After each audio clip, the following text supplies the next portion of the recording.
আয়াতুল কুরসি সম্পর্কে জানতে চাই, এটি কখন পাঠ করা উত্তম এবং নিয়মিত পাঠদানে আমরা আল্লাহর নিকট হতে কি পাবো? আয়াতুল কুরসি কোরআনের সবচেয়ে ফজিলতপূর্ণ সূরা বা ফজিলতপূর্ণ আয়াতগুলোর একটি অন্যতম। আল্লাহ তাআলার আলোচনা পুরো আয়াতে রয়েছে, এটাই আয়াতের মর্যাদা এবং শ্রেষ্ঠত্বের সবচেয়ে বড় কারণ। পাশাপাশি আয়াতুল কুরসি এমন আয়াত, দিন এবং রাত 24 ঘন্টার ভিতরে সবচেয়ে বেশি সংখ্যকবার যে আয়াত পাঠের নির্দেশ আমাদেরকে দেওয়া হয়েছে।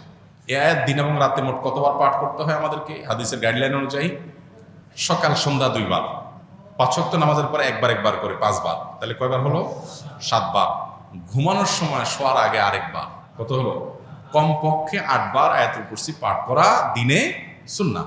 অন্য খুব কম দোয়া আছে যে দোয়া দিনে কমপক্ষে 8 বার পাঠ করতে হয়। আয়াতুল কুরসি এমন একটি গুরুত্বপূর্ণ আয়াত যে বারবার নবী সাল্লাল্লাহু আলাইহি ওয়াসাল্লাম আমাদেরকে পাঠ করতে বলেছেন। এর মাধ্যমে সহিহ বুখারীর হাদিস অনুযায়ী বোঝা যায় যে রাতে কেউ পাঠ করলে চোর থেকে, শয়তান থেকে আল্লাহ তাকে সেফ রাখবেন এবং হেফাজতে রাখবেন। এবং কেউ যদি নামাজের পরে পড়ে, পরবর্তী নামাজের আগে তার মৃত্যু হলে আল্লাহ তাআলা তাকে জান্নাত নসিব করবেন।